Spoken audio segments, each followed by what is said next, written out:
सामरी बनी इसराइल का एक बहुत बड़ा जादूगर था जिसने हजरत मूसा अलैहिस्सलाम की गैर मौजूदगी में सोने और चांदी का एक मसनूई बछड़ा बनाकर अपनी कौम को गुमराह किया। जब अल्लाह ताला ने हजरत मूसा अलैहिस्सलाम को हुक्म दिया कि वो कोहे तूर पर 40 रातों का एतिकाफ करें, तो हजरत मूसा अलैहिस्सलाम कोहे तूर पर चले गए और बनी इसराइल को अपने भाई हजरत हारून अलैहिस्सलाम के सपुर्द कर दिया। सामरी जादूगर ने हजरत मूसा अलैहिस्सलाम की गैर मौजूदगी को गनीमत जाना और लोगों को गुमराह करने लगा। उसने सोने चांदी को पिघलाकर उससे एक बछड़ा बनाया। वो बछड़ा सामरी के जादू से बोलने लगा।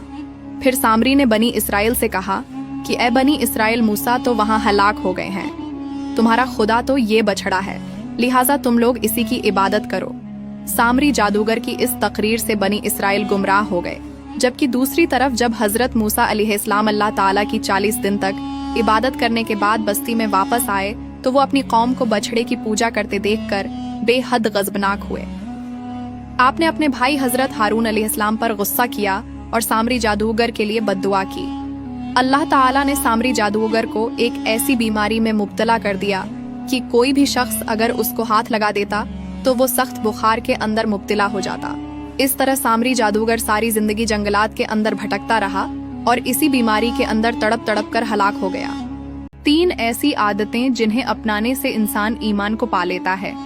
नंबर 1, अल्लाह ताला और उसके रसूल सल्लल्लाहु अलैहि वसल्लम को सबसे ज्यादा अहमियत देना ईमान की मिठास को पा लेने के बराबर है। नंबर 2, किसी से सिर्फ अल्लाह ताला की रजा के लिए मोहब्बत करना ईमान की मिठास को पा लेने के बराबर है। और नंबर 3, गुनाह को बुरा जानना ईमान की मिठास को पा लेने के बराबर है।